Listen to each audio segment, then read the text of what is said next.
Fala pessoal, bem-vindos a mais um AstaCast. Hoje nós falaremos um pouco sobre Love, Death and Robots, né? A terceira temporada que foi lançada recentemente. O pessoal curtiu bastante, principalmente por um dos episódios, né? Que acabou se tornando para muitos o melhor episódio do Love, Death and Robots pela crítica, pelo modo que ele foi construído, né? A gente vai acabar passando um pouquinho em todos. Vou comentar os 9 episódios que foram lançados. E para mim, né, já adiantando, essa e a primeira temporada com certeza é as melhores, né? Eu curto muito, tem episódios muito marcantes para mim e a gente vai acabar comentando um pouquinho, beleza? E deixando aqui um recado para todos, né? Agora o AstaCast ele também tá no YouTube, né? Agora eu tô postando ele no Spotify, Deezer, Google Podcasts e também no YouTube, né? Pro pessoal que é novo no YouTube, que acabar chegando aqui, muito bem-vindo, né? Esse é o AstaCast, eu acabo comentando um pouco sobre conteúdos nerds, geeks, cinema, HQs, videogames, coisas que eu curto no geral, né? E eu comecei faz pouco tempo no Spotify, lá tem a maioria dos episódios, tem já 10, esse daqui é o 11º, só que como eu não tinha me planejado direito, não pretendia lançar no YouTube, agora estou lançando, né? Esse é o primeiro episódio no YouTube. Para você que tiver curiosidade, eu vou deixar os links aqui embaixo, né, na descrição, e você vai poder consumir os outros episódios que estão no Spotify, no Deezer, no Google Podcasts, assim como você preferir, né? E também já adianto que todo começo de episódio, se tiver algum comentário, seja na aba de comentários do YouTube, ou se alguém me mandar uma mensagem via e-mail, via alguma rede social que vai estar linkada também na descrição, eu acabo comentando justamente para fomentar essa discussão e aumentar a nossa comunidade aqui, principalmente para saber também o que vocês acharam do episódio, o que vocês acharam dos episódios do Love, Death and Robots, que eu vou acabar citando hoje, né? Deixa os seus comentários que eu vou acabar pegando os melhores e vou acabar falando um pouquinho da opinião. A gente vai discutir no começo do próximo episódio, que lança um a toda semana, beleza? Então vamos lá. O primeiro episódio que a gente vai acabar falando, né? Eu tô seguindo a lista que apareceu na minha Netflix. Eu sei que para muitos a lista tá diferente, mas o meu começa com os 3 robôs, assim como na primeira temporada também o primeiro foi os 3 robôs, né? Como dito anteriormente, ele é a continuação direta desse Os 3 Robôs, que foi abordado lá na primeira temporada. Os 3 robôs que foi abordado na primeira temporada, ele é muito interessante pela forma que ele foi construído, pelas críticas que ele tentava induzir, passar pra gente, justamente os 3 robôs ali que estavam vendo o que aconteceu com a nossa humanidade, toda a brincadeira em relação ao gato, né? Que é algo que todas as nossas sociedades têm, que o gato é maligno e tudo, e ele sobreviveu pela sua esperteza, né? A crítica em relação às guerras que tem no nosso mundo, ou as mudanças climáticas, né? E isso foi abordado bastante naquela primeira emissão dos 3 robôs que foi passada pra gente.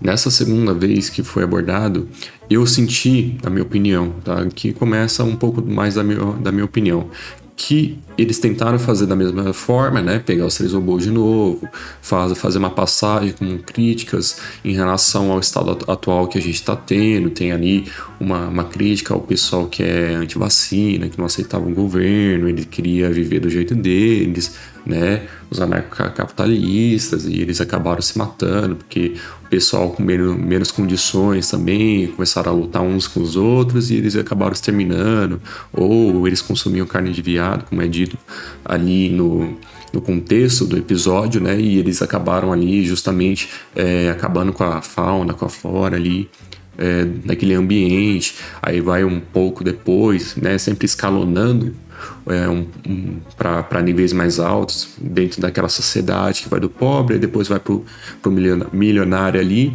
que ele construiu uma reserva ali no mar, e ele, naquela reserva tem toda uma crítica de inteligência artificial, que ela teria justamente criado consciência de si mesma e ela percebeu quão podre os seres humanos, e aqueles seres humanos ali acabaram se ferrando na mão dela porque ela não ajudava em nada, eles não conseguiam fazer nada porque não tinha mão de obra, ali só continham realmente só os milionários, né? Aí fica na dúvida se foram os próprios robôs que mataram todos.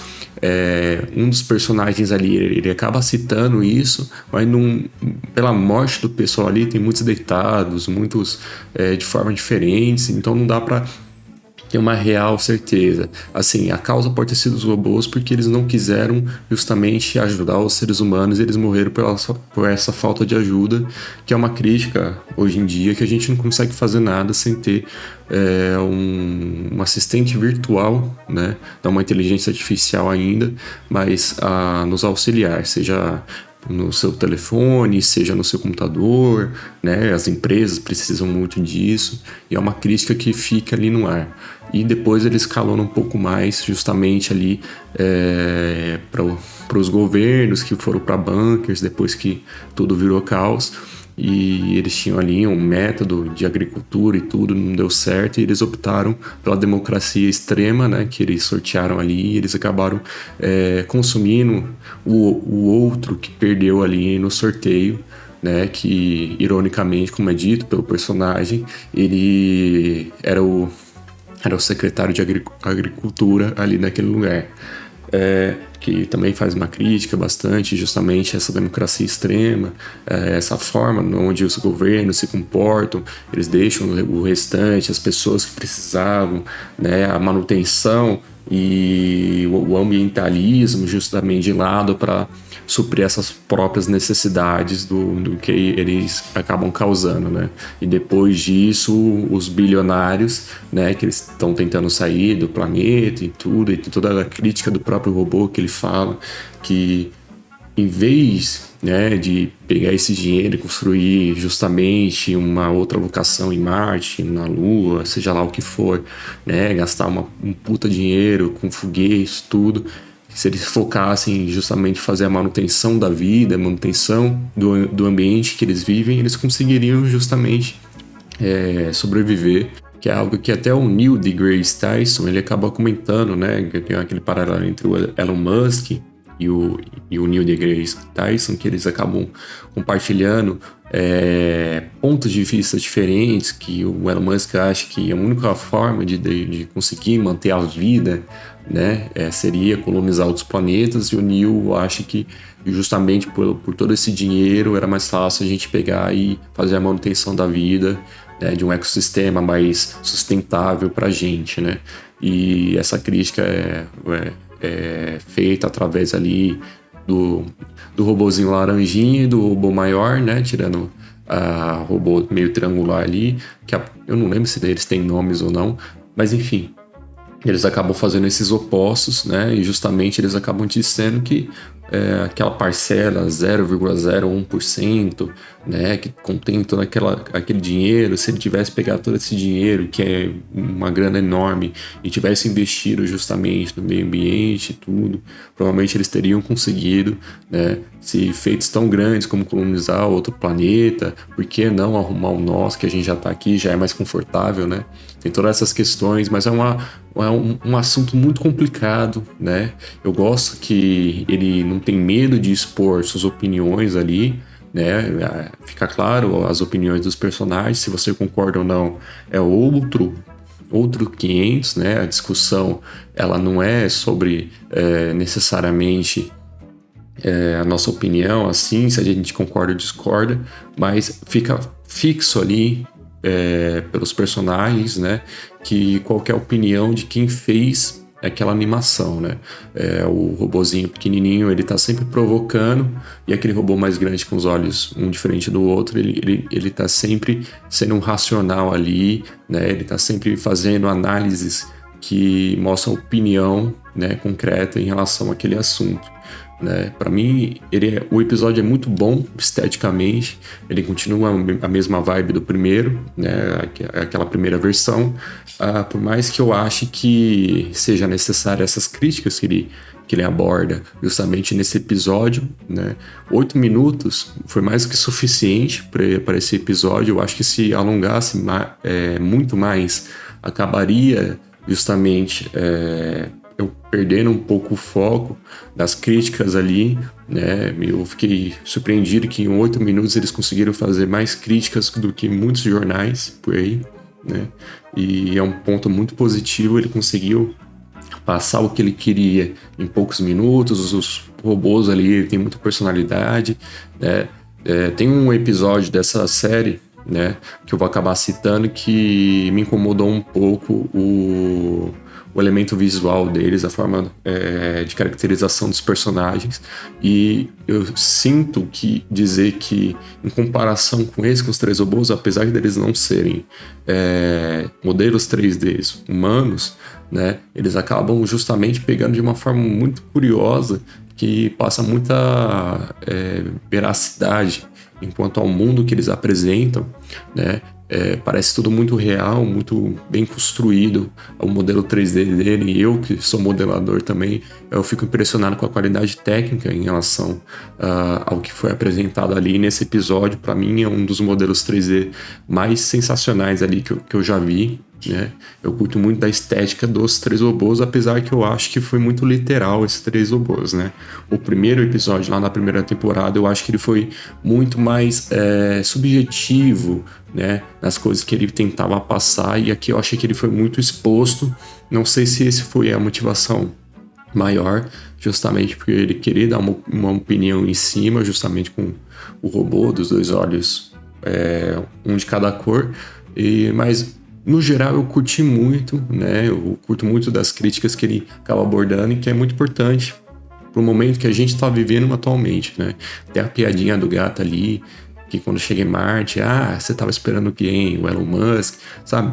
Muito bom, curti demais.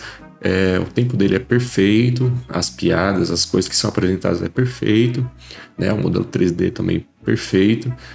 E acaba sendo, para mim, um dos melhores episódios dessa temporada, e também de todas as temporadas também. Eu acho que ele supera o primeiro episódio dos três robôs, apesar que eu achar ele mais literal, mas eu acho que as críticas dele são mais importantes e passam uma mensagem bem melhor do que o primeiro da primeira temporada.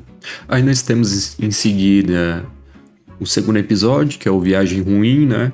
Primeiramente, eu tenho que elogiar muito o design gráfico dele, o modelo 3D dele, a parte de design mesmo de ambientes, né? Toda a história dele é bem simples, né? É de um ponto A a um ponto B, né? Eles estão ali sendo perseguidos, justamente tendo que alimentar uma fera que eles desconhecem, chama Tanapod, e ele faz um acordo ali justamente com o que parece ser o capitão daquele barco, e ali começam as tramóias em relação à traição ou a moral de todo mundo, né? Ele tem toda uma estética meio Lovecraftiana, com temas mais escuros. Eu acho muito interessante que o esquema do modelo 3D dos personagens, eles acabam justamente não passando pelo Unknown Valley, né, que é aquele esquema que quando você faz um personagem 3D ou um personagem mais realista ali de uma obra de ficção, ele tem todo um conceito, né, uma característica que você, quando você bate o olho, você vê, você percebe que justamente aquilo não é real, aquilo não parece justamente transparecer realidade. Eu acho que isso se deve um pouco também porque as feições características dos personagens, eles tendem a puxar um pouco mais pro cartoon, né? É algo meio cartunesco, justamente porque as expressões de cada um, elas não são delicadas assim como nós somos, elas são muito exageradas ali. As pessoas têm nariz grande, orelhões, expressões raciais muito grandes, e assim tende a puxar um pouco pro cartoon, né? Toda a questão estética, né, do esquema de cores, sendo tons mais escuros, ajudam muito no clima ali de suspense, de morte do Tanapod sendo essa ameaça que fica ali com o cara morto falando, reproduzindo a voz através dele. É muito sensacional esse episódio, eu curto muito. Eu que sou muito fã de contos Lovecraftianos, nessa temporada nós tivemos 2, na qual a gente pôde pegar referências disso, né? Apesar desse Thanapod ele ser justamente um crustáceo gigante, ele tem ali muitas referências a contos Lovecraftianos que me deixaram muito feliz de ver, né? Eu que curto muito. Toda a trama ali em volta desse capitão que foi traído ali justamente por ter decidido quem que era o líder, e depois ele ter conseguido ter feito um pacto justamente com o Thanapod, e assim construir toda uma missão, a parte ali das cartas, quando o pessoal tem que marcar o que o pessoal vai fazer. A gente vai pra ilha e vai sacrificar todo mundo da ilha, o Thanapod vai matar todo mundo, ou a gente leva pra ilha vazia e o cara toma a decisão justamente ele sabendo que todas as cartas ali o pessoal tinha aceitado ali na votação para ir àquela ilha e todas aquelas pessoas morrer para salvar a vida deles, né? Isso foi muito inteligente, foi uma puta sacada, um plot twist muito interessante que foi construído. Ele acaba matando só 2 ali, justamente para dar um medinho pro pessoal, e depois quando o pessoal acaba traindo ele, tentando matar ele, a gente acaba descobrindo por ele falar ali, ele jogar o último que ajudou ele, né, a matar o restante pro Thanapod. O Thanapod acaba consumindo todos. É muito interessante, é muito bom esse episódio no geral, né? Como eu disse, ele tem uma premissa muito simples, ele é mais puxado pro terror, pro suspense. Ele não tem tanto conteúdo de história assim como os Três Robôs anteriormente, mas ele não fica para trás, é muito interessante, recomendo que vocês vão lá ver. O conto, ele, apesar dele ser um pouco longo, é justamente para passar toda essa essência do perigo do Thanapod. Eu acho muito interessante a questão do próprio Thanapod, que ele tá ali projetando a voz naquele ser morto que ele consumiu, e aquele ser vai apodrecendo durante o tempo, durante a forma que ao longo que vai passando no episódio, o tempo do episódio. É uma questão muito sutil, mas que faz referência ao próprio tempo, né? O tempo ali que a pessoa está navegando no mar, o tempo que as coisas estão desenrolando, né? Começa tudo numa noite, aí quando vira a noite, fica de manhãzinha, aí no alvorecer acontece que o cara tenta matar ele e não consegue, aí na noite ele finge que tá dormindo, o pessoal ataca ele e ele mata todo mundo, e depois naquele final que ele enfrenta o Thanapod ali, e ele acaba justamente contando um pouco mais, aprofundando um pouco mais, que ele era ali um caçador de baleias, de tubarões, que ele tirava o óleo ali, ele acaba explodindo todo o barco, né? Tem uma questão ali que eu fico meio assim, é que se ele juntasse justamente todo mundo ali e fizesse esse plano justamente de explodir o barco antes, será que o pessoal não teria aceitado, né? Essas coisas que eu acabo pensando um pouco quando eu vou analisar o episódio, que ficam um pouco na minha cabeça. Será que ele não conseguiria justamente pegar a arma dele, convencer o pessoal, vamos se posicionar, não sei o que, apesar do pessoal ser muito medroso ali com a situação. Não tô falando que eu seria o corajoso, mas o pessoal ali, eles tinham um apreço ali pela vida, justamente, eles queriam passar a mão, passar a perna nos outros, né, e se salvar, né, e esse foi todo o trama da narrativa desse episódio. Mas enfim, eu fiquei com isso um pouco na cabeça. Será que ele não conseguiria convencer todo mundo, né, e assim enganar o Thanapod e escapar nos barcos, enfim. Mas muito interessante, curto muito esse episódio, né? Para mim é um dos meus favoritos, né? A história dele não é muito longa, ele não se aprofunda muito, mas é realmente muito interessante. O próximo que a gente tem, o terceiro episódio, se chama O Mesmo Pulso da Máquina, né? É aquele episódio onde tem as 2 astronautas, eles estão numa lua perto de Júpiter, se não me engano, e acaba que o carro ali, o transporte que elas tinham, acaba sendo destruído e acaba que uma delas morre, né? A parceira dela morre e a principal acaba ficando. Aí toda a jornada dessa personagem é justamente ela ir de um ponto A para o B, para ela poder ter uma conexão, né, com uma nave que está na atmosfera, com um satélite que está na atmosfera, e assim poder tentar contatar alguém antes que o oxigênio dela acabe.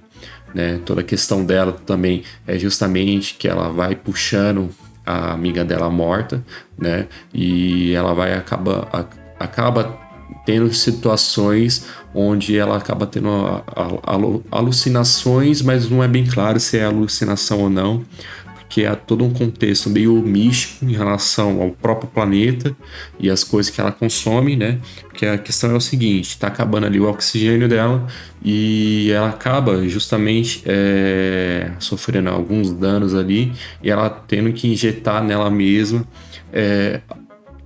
algumas substâncias que poderiam causar alucinações nela.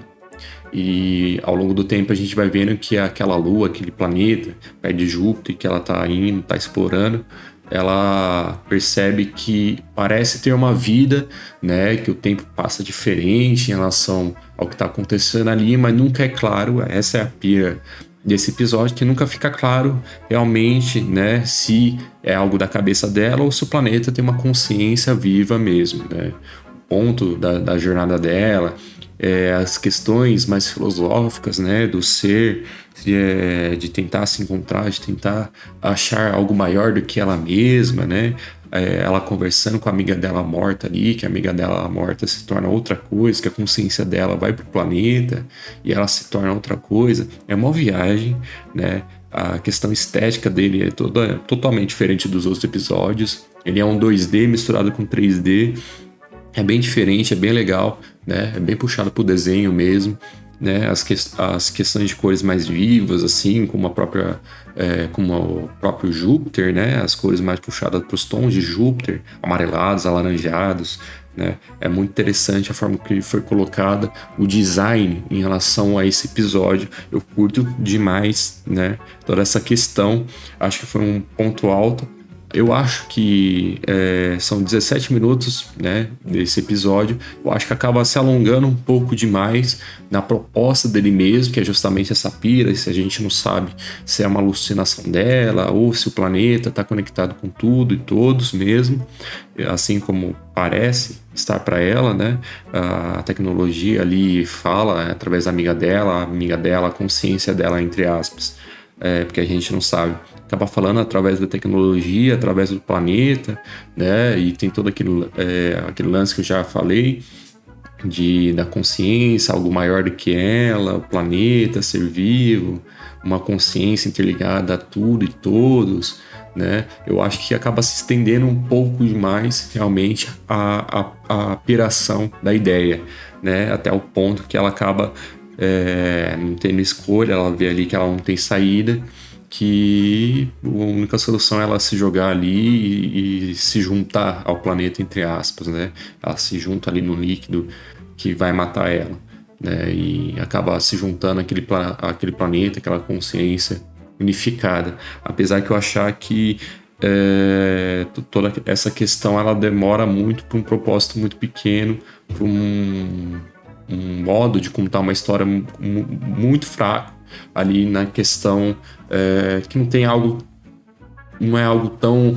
grande a desenvolver. Diferente do Viagem Ruim que eu contei anteriormente, o Viagem Ruim, o que mantém você firme ali é justamente as nuances ali, a tensão, o suspense, né? O que vai acontecer, o Tanapod vai pegar todo mundo, as traições, isso mantém a coerência e te mantém atento a ver o episódio. O que eu senti nesse O Mesmo Pulso da Máquina é que essa exploração, essa jornada dela, né?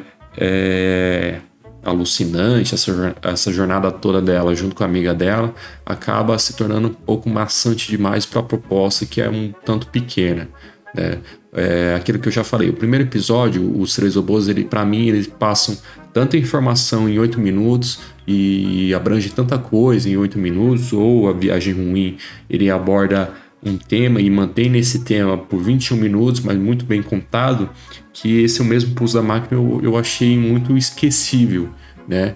O tema, a proposta dele é interessante, a forma que foi colocada é interessante, né? Mas eu acho que demorou muito para desenvolver o que pretendia desenvolver no final. É um ponto de vista meu, mas fala aí o que você achou do mesmo Pulso da Máquina. O próximo episódio foi o Noite dos Mini-Mortos, né? Esse, para mim, é um dos meus favoritos das 3 temporadas, eu acho sensacional. Eu curto muito stop motion, né? Para quem escutou o meu episódio sobre o Tim Burton, tá lá no Spotify, escutem lá. Eu curto demais, né? Desde o Incrível Mundo de Jack, ou A Noiva Cadáver, ou mesmo não sendo do Tim Burton, Coraline também, eu curto demais. Eu acho a estética dessa arte muito diferente e é muito foda, eu curto demais stop motion, apesar que o que foi feito aqui no Noite dos Mini-Mortos foi um pouco diferente. Ele tem esse lance de stop motion em relação aos personagens que estão sendo abordados ali, mas eles também fazem de um ponto de vista, né, meio isométrico, né, de cima para baixo, assim como jogos, por exemplo, assim como o Diablo ou jogos de RPG no geral, assim, com lentes oculares que eles acabam desfocando o que não interessa ali naquele cenário e focando apenas o que interessa ali para a situação. Ambientes muito abrangentes, porque a situação é muito abrangente, começa com um casal transando ali no cemitério e acaba que, por causa disso, pela profanação ali daquele cemitério, daquele ambiente sagrado ali, os mortos tornam a vida e vai escalonando cada vez mais. Aí tem a cena ali do cara na motinha na França, na Torre Eiffel, e o enxame de zumbis vindo ali parece ser ali na China, justamente no monte ali dos monges budistas, e eles lutando justamente com zumbis que tentam subir até o topo. É muito interessante no geral, escalonando cada vez mais, justamente pelo contexto ali da história, que explode as bombas atômicas, o governo não aceita, vai estourando bomba atômica ali, aqui, e os zumbis só vão se tornando cada vez mais fortes, mais potentes. Então, no geral, ele é uma premissa, de novo, muito básica, mas para o que ele pretende ser, né? Ele só tem 7 minutos. Para o que ele pretende passar para você, é muito bom. Toda a estética dele, justamente por você estar vendo de longe, as falas serem muito agudas, os barulhos serem muito agudos, e aqueles zumbis que se tornaram grandes pela radiação, eles terem uma fala mais grave, né? Parece que você está realmente vendo do ponto de vista de cima para baixo e que está acontecendo tudo aquilo. Parece que você está no helicóptero ali, no avião, e você está vendo toda aquela situação. Acho extremamente bem construído, acho os cenários dele fantásticos, né? Acho que deve ter dado um trabalho do caralho para fazer isso. Imagina você ter que movimentar um zumbi ali, um por um, mexer eles para fazer movimento de stop motion. Nossa, deve ter dado um trabalho enorme, né? Tem bastante referência justamente dos caras passando com carro, né? E os caras passando, matando todo mundo, assim, como outros jogos que a gente curte muito, referência aos jogos, referente à Madrugada dos Mortos, ao Evil Dead também, muitas referências aos filmes clássicos de zumbis que a gente tanto curte, que fez a cultura pop no geral, né? Pra mim é um dos melhores episódios, a premissa dele é bem básica, é só isso mesmo, mas as cenas ali e a forma que foi produzida me surpreendeu bastante, e acredito que os demais também. Na sequência, a gente tem o Matança em Grupo, né? Pra mim é o episódio mais fraco da temporada, né? Eu acho interessante o contexto que ele aborda, que ele faz muita referência aos filmes de brucutus e dos anos 80 e 90 ali, que a gente curte muito, como o Exterminador do Futuro, tem cenas ali icônicas que fazem referência a isso, né?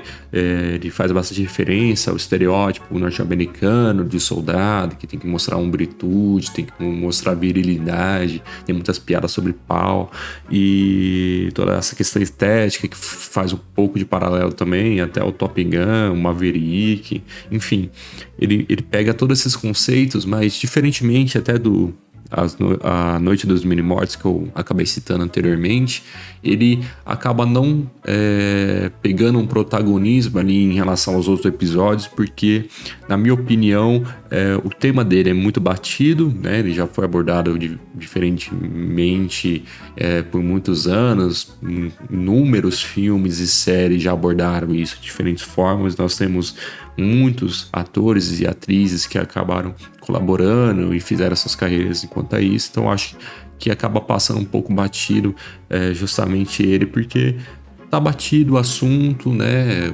ali as questões que ele aborda é totalmente genérico, né, mais do mesmo. Eu sei que é uma grande celebração ali, as referências que ele faz é justamente do ponto de vista dos filmes que são muito consagrados, como Exterminador do Futuro, Top Gun, mas no geral, para mim, eu acabo achando ele mais do mesmo, ele não me pegou tanto, a questão estética dele é legal, é um desenho ali, 2D com 3D, mas comparando ele até com o mesmo Pulso da Máquina, que é o episódio das duas meninas astronautas, ele não tem uma questão estética tão aprofundada assim como A Viagem, que é aquele episódio. Aqui ele é muito linear, eu achei, ele não tem um ponto criativo muito definido, assim como A Noite dos Mini-Mortos, né? A questão estética dele, ele sobressai justamente as referências, a história que é muito básica, né? E acaba justamente passando muito batido, porque a história também é muito rasa. Ali é a história de alguns soldados, eles encontram uma máquina que faz referência ao Exterminador do Futuro, e essa máquina acaba destroçando todo mundo. As piadas, elas são muito boas, né? Os personagens, eles têm muita característica, mas no geral ele acaba justamente dando essa sensação de esquecível, né? Infelizmente. Né? Depois dele a gente teve o Enxame, né? O Enxame é curioso porque ele faz um paralelo interessante até com um episódio lá da primeira temporada, que é A Fenda de Áquila, né? É um dos meus episódios favoritos de todas as temporadas. A Fenda de Áquila, para quem não lembra, é aquele episódio onde eles estão na nave ali e um daquelas pessoas que estavam em criogenia acaba levantando, e ele acaba descobrindo que eles estão vivendo numa espécie de Matrix por uma aranha ali alienígena que está controlando a mente deles, e ele acaba aceitando o fardo dele ali de viver enquanto ele consegue, né? Porque quando ele acorda ele vê que tá tudo destruído, o pessoal tá morto, enfim, uma puta situação, mas que é um plot twist, uma reviravolta muito interessante. Aqui no Enxame tem um pouco disso também, mas é um pouco diferente ainda, né? O Enxame ele acaba abordando dois cientistas, né? Uma que já estava ali com um enxame de alienígenas ali, uma sociedade alienígena, e o outro que está chegando para justamente estudar eles. E toda a questão aqui que acaba sendo abordada nesse episódio que se chama Enxame é justamente o darwinismo, né? E tem até uma passagem muito interessante mais final do episódio, onde há uma discussão entre a consciência do enxame e esse cientista, que ela acaba falando que a inteligência não é um fator dominante para a sobrevivência de uma espécie, né? E toda a questão dele achar superior, porque acha que aqueles seres que estão ali, eles não tem consciência, ele poderia utilizar como armas eles, ou como mão de obra escrava, sem eles saberem, né? Eles só precisavam descobrir como, né? Eles tentam ali pegar o DNA daqueles seres, né? E acaba tendo uma reviravolta que o fator dominante daquela espécie de alienígenas é justamente a evolução contínua, né? O que ele precisa, ele faz, e ele cria ali, né? Ele precisava de uma consciência justamente para bater de frente com um cientista, uma consciência inteligente, então ele criou um cerebelo ali e ele acabou comandando e enganando o cientista até o ponto de ter aquela cena chocante da menina cientista que tinha justamente pegado o DNA no ato sexual dele e ter pegado as informações do cérebro dela com escala muito tensa a cena, né? É chocante, é pesadíssima a cena, mas que mostra justamente que o fator dominante daquela espécie é a evolução e o conhecimento que ela pega através das outras espécies, né? Muito interessante, achei da hora demais esse episódio, né? Eu acho que ele não é tão impactante quanto a Fenda de Áquila. A Fenda de Áquila é interessante que no final eu senti até um medo, né? Ele tem um pouco disso, ele tem um ar meio Lovecraftiano, mas nem não chega a isso, é mais ficção científica, obviamente, mas toda a questão dele me dá mais medo, justamente daquela solidão, você saber que você vai morrer. Esse do enxame, eu não senti tanto isso, apesar da cena ali da menina ser mais impactante pra mim, no geral, né? Mas, no geral, o episódio é muito bom, as cores que acabam sendo abordadas ali dentro da história é muito interessante, o esquema de cores, o design gráfico. Aqui me incomoda um pouco justamente os modelos 3D, que eu acho que eles pegam um pouco do Unknown Valley. Eu achei estranho os modelos 3D de personagens humanos, a mulher e o homem cientistas, eles acabaram me incomodando muitas vezes pelas feições que eles demonstraram, apesar que ser muito complexo. Eu achei interessante que quando o cientista acaba encontrando ela pela primeira vez, ela tá toda suada, toda suja, porque não tem chuveiro, não tem como tomar banho lá, obviamente. Mas é muito interessante que esteticamente é muito fiel, né, a forma como que eles trabalharam o modelo 3D dos personagens, mas pode ser por causa disso, é muito brilhoso, ou pelos olhos meio vazios, que eu acabei entrando nesse Unknown Valley e acabou me incomodando justamente aquele personagem, aquele modelo 3D. Mas no geral o episódio é muito bom, curto bastante, é um dos pontos altos aqui da temporada, mas com tantos pontos altos que teve e ainda tem para falar, né? Ele acaba descendo um pouco na lista, né? Mas no geral ele é muito bom, ele é muito legal. Aí na sequência a gente tem o Rato de Mason, né? O Rato de Mason, ele é interessante justamente porque ele não entra naquilo que eu tinha falado sobre o Unknown Valley, né? No caso aqui, do mesmo jeito que eu tinha citado anteriormente, os modelos 3Ds ali dos personagens, eles acabam sendo meio cartunescos, justamente por ter feições humanas ali e animalescas também extrapoladas, né? Com o próprio cartoon, uma caricatura própria. Mas o ponto alto desse episódio aqui, Atos de Mason, eu achei muito interessante que ele é extremamente bem feito, ele parecia um filme da Pixar, né? Recentemente eu assisti Os Incríveis 2, eu tava reparando nisso, que o detalhamento da roupa deles é tudo muito bem feito, é literalmente tecido, sabe? Aqui a preocupação deles nesse Rato de Mason em fazer justamente essa perfeição, né? E misturar essa realidade com o cartunesco, eu achei realmente incrível, né? A pelugem, o cabelo, os pelos do nariz, tudo é extremamente bem feito. E a história aqui é bem simples também. O que acontece aqui é que nós temos justamente um fazendeiro, o Mason, e ele sabe que tem um problema ali na fazenda dele com ratos. Então ele acaba contratando justamente uma máquina que extermina ratos, né? Só que aí o que ele acaba descobrindo é que naquela fazenda, aqueles ratos, eles formaram uma sociedade, uma guerrilha para batalhar. E quando você acaba vendo, através dos olhos desse fazendeiro, você acaba reparando que há literalmente um genocídio ali em relação aos ratos. Tem todo o contexto ali, é muito interessante. O ratinho principal se sacrificando, né? Tem toda uma questão política também, quando ele faz as pazes, o pessoal não aceita, né? Os outros ratinhos ficam meio assim, eles se juntam para derrotar e o fazendeiro percebe que o mal maior é justamente a máquina que ele tinha contratado, né? No geral, ele é muito interessante esse episódio.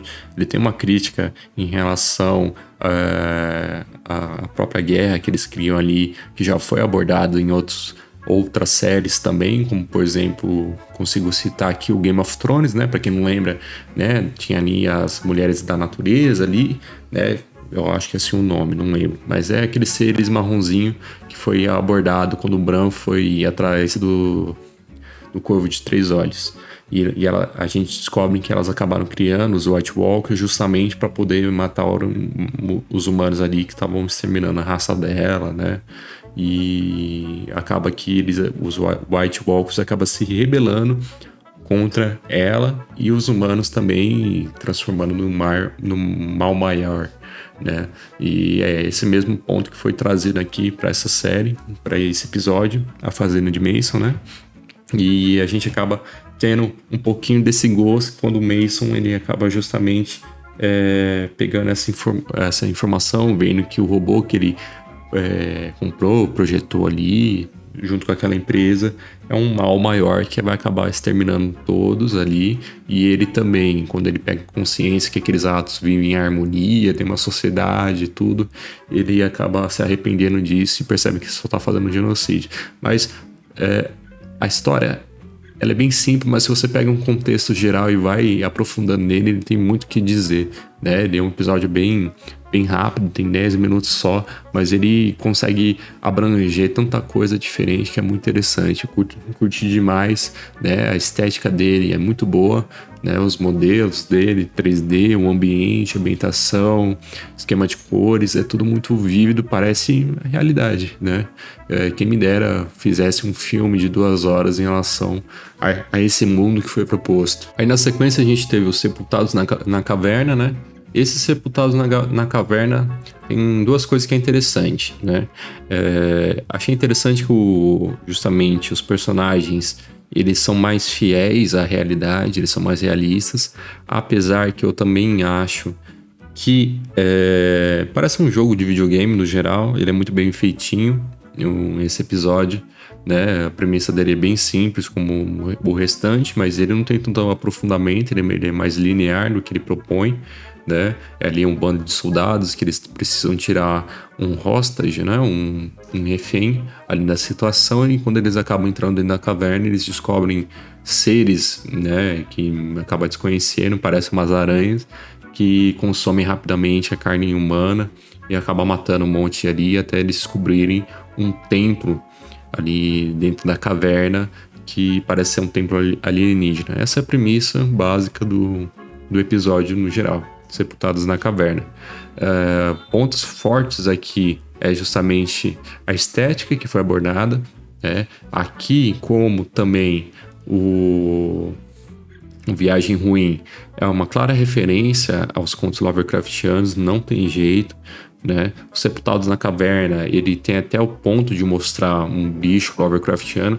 Eu só não arrisco dizer que ele é um Cthulhu, né, que ele é esse ser mitológico do próprio Lovecraftiano, porque eles mostraram esteticamente formas diferentes ali, apesar de ter referências, justamente quando a menina vê esse ser Lovecraftiano atacando cidades, atacando ali na costa, tendo tudo em chamas, e ele com as asas grandonas para fora, né?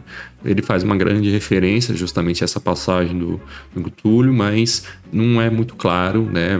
Acho que não é nem essa proposta, porque teria que entrar em direitos autorais, então eles mudaram um pouco. Mas é uma grande referência, no geral. Curti muito esse episódio. Eu, como tinha dito anteriormente, curto muito esses contos do Lovecraft, curto muito essa estética, né? Apesar que eles terem misturado justamente, né, essa guerra moderna versus os deuses anciões. Achei legal essa diferença, né? Porque quando a gente pega lá as histórias, eles se passam ali no século XIX, né, num período totalmente diferente do que é mostrado nesse episódio, mas eu achei muito interessante esteticamente esse contraste, ter justamente esses soldados super tecnológicos, né, com armas super potentes ali, ficando à mercê justamente desse deus ancião, né. Ele é bem rapidinho, tem 15 minutos só. Achei muito interessante até questões como o chamado do próprio ser desse deus ancião, chamando ali o capitão, que acabou infelizmente, deixando toda a trupe dele ali, morrendo pelos robozinhos ali, aranha, pelas aranhas que morreu todo mundo. As cenas são muito pesadas, e quando ele vai lá pro chamado, ele tenta libertar, assim, aquele ser Lovecraftiano, como também na passagem dos contos Lovecraftianos de Helheim, né, que é a cidade lá onde o Cthulhu está aprisionado. Ele busca a libertação dele para escravizar todos os humanos. Enfim, é muito bom esse episódio, né? Tem até uma ponta ali no final que não fica claro se aquele Deus Ancião ele conseguiu ou não o que ele queria, né? Porque no final a personagem principal ali, a protagonista, acaba matando o comandante daquele batalhão, e esse Deus Ancião ficava tentando induzir ela justamente a libertar ele, e a gente só vê no final que ela arrancou os próprios olhos ali. Achei muito interessante. Fica na dúvida se ela arrancou os olhos justamente para não ter um contato com aquele ser ancião e assim ela ter sobrevivido ao próprio chamado dele, ou ela acabou arrancando os olhos em um modo de protesto, né?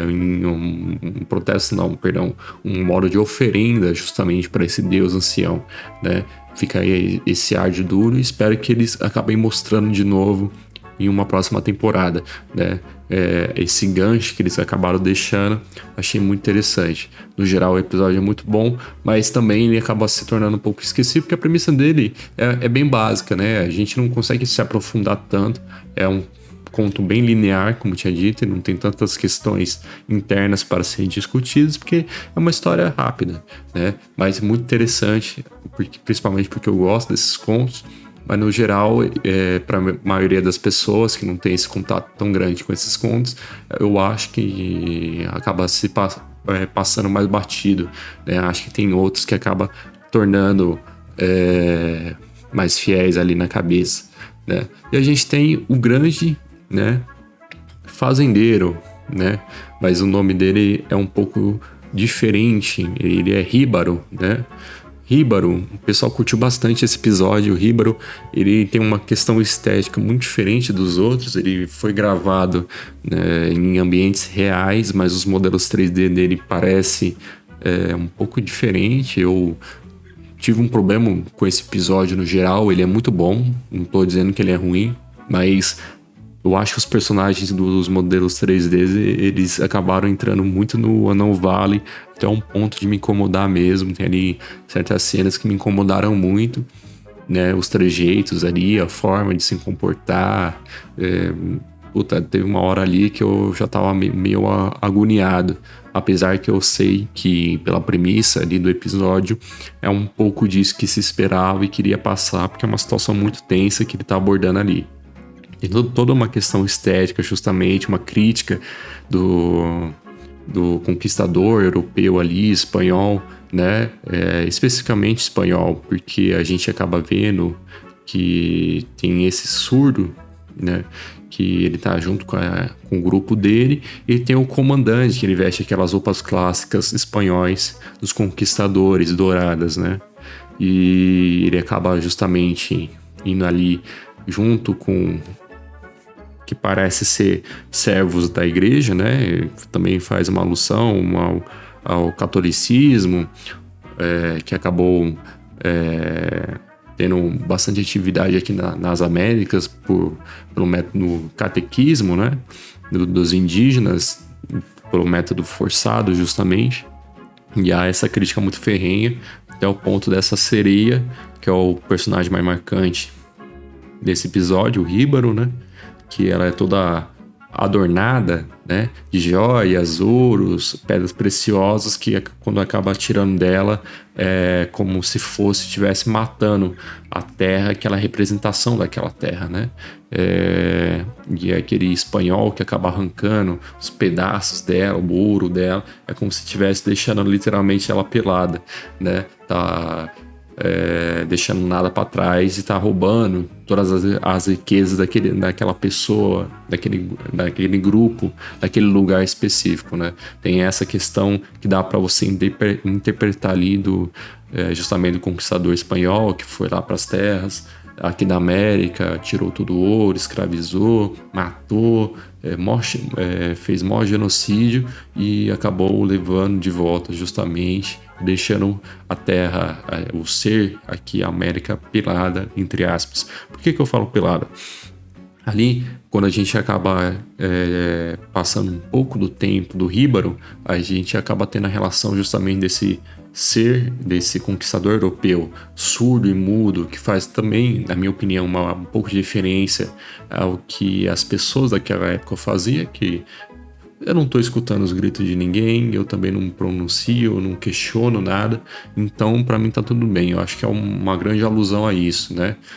Justamente aos atos que foram feitos ali, ninguém questionava e eu não fingia que não escutava nada, não fingia que escutava os gritos daqueles inocentes que morriam e dos escravizados, e eu também não questionava nada porque vinha de ordens superiores, assim como foi feito na conquista espanhola ou portuguesa aqui nas Américas, né?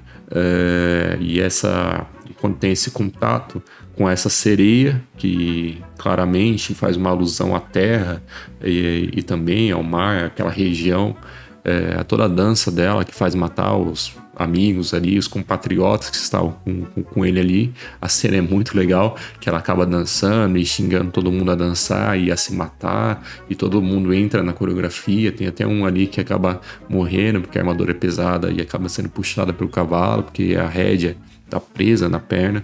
É muito interessante tudo que é feito nesse episódio. Ele é muito marcante, você não vai esquecer como é esquecível o próprio Matança em Grupo, entendeu? Essa é a diferença de um episódio muito bem construído, muito marcante, que tem uma profundidade de contexto ali que dá para você explorar, né? Eu poderia passar aqui meia hora justamente falando sobre o que é esse episódio tem a dizer, e eu tenho certeza que vocês já escutaram de diferentes fontes, diferentes canais aqui no YouTube, justamente falando sobre esse Híbaro, né?